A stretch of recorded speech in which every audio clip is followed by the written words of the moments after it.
All right, for the past several weeks, we have been on a deep dive, a real journey into the heart of network reliability. And today, we bring it all home.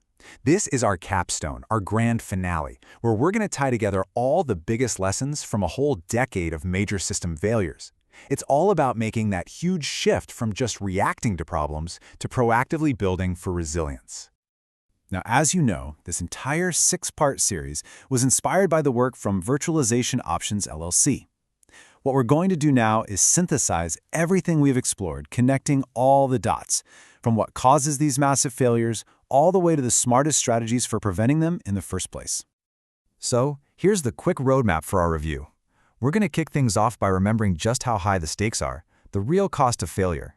Then, we'll get into the why, the root causes.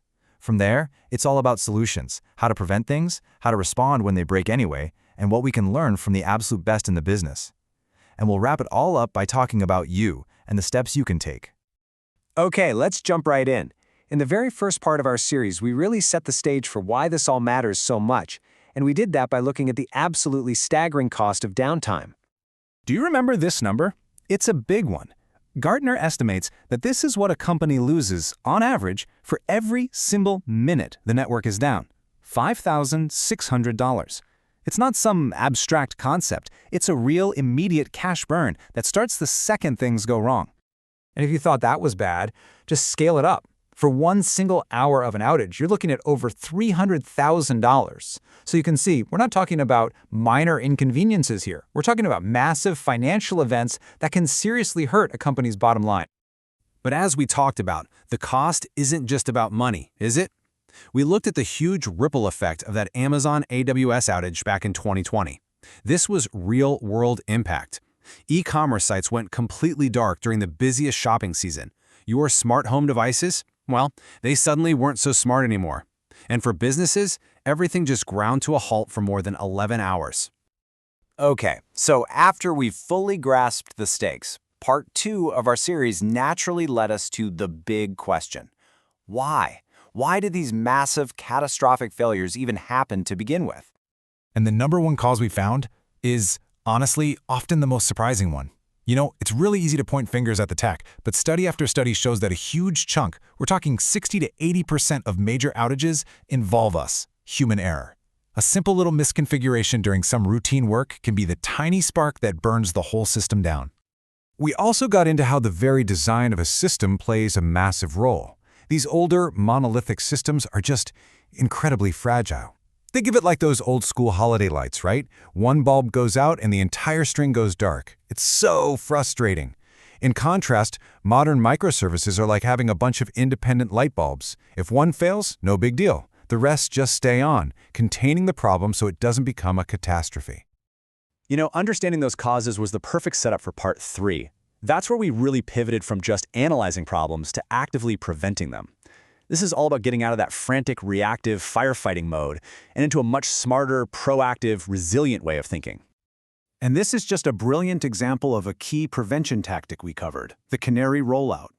Instead of just pushing a new update out to everybody and, crossing your fingers, you release it to just a tiny slice of your users first. You watch, you check the metrics, you make sure everything's okay, and then you gradually expand. It's such a simple way to dramatically shrink the blast radius if something's wrong. But of course, let's be realistic. No matter how much you prepare, incidents are just inevitable. They're going to happen. So part 4 was all about what you do when the worst happens. The whole goal is to respond so fast and so effectively that you can minimize the damage and get back up and running in no time. And the main takeaway here was pretty simple.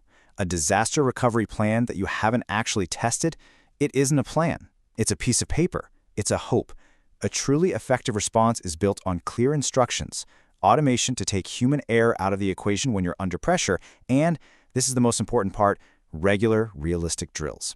That muscle memory is what separates a small problem from a total disaster. So next up, in part 5, we took a look at the masters of the craft, the industry leaders. These are the companies that don't just deal with risk, they've turned reliability into a straight-up competitive advantage. We kicked things off with Netflix's philosophy, which is pretty radical when you first hear it. They basically operate with the assumption that things are going to break. It's a given. So what do? They invented chaos engineering, where they go in and intentionally break their own systems, all the time, in very controlled ways. It sounds nuts, but it forces them to build systems that are self-healing and incredibly tough. And this right here is just a fantastic, real-world example of deploying things safely. We dug into Microsoft Azure's Ring system. Think of it as a super sophisticated canary rollout. They test changes on their own employees first, then they roll it out to a small ring of real users, then a bigger ring, all while watching the health metrics like a hawk. It is a masterclass in how to roll out changes with confidence. So, all of this leads us to the most important question of all, right? How do we take all these incredible lessons from the pros and actually apply them to our own world? Well, the final part of our series was dedicated entirely to that, to creating a real, actionable plan for any organization. And to help you get started, we put this together. Think of it as your powerful first-step checklist for resilience. This is your starting point. It forces you to ask those tough but necessary questions. Is your documentation actually up to date? Have you truly gotten rid of those single points of failure? When was the last time you actually tested your response plan? This is how you start to figure out where you really stand. And that, my friends, brings us to the end of our series review. We have seen that resilience, it's not a project. It doesn't have a finish line. It's a constant journey of learning, adapting, and improving. So, as we wrap up, I'll leave you with this one final thought to chew on. Based on everything we have covered, what is the single most important first step that you can take on your own resilience journey? Thanks so much for joining us.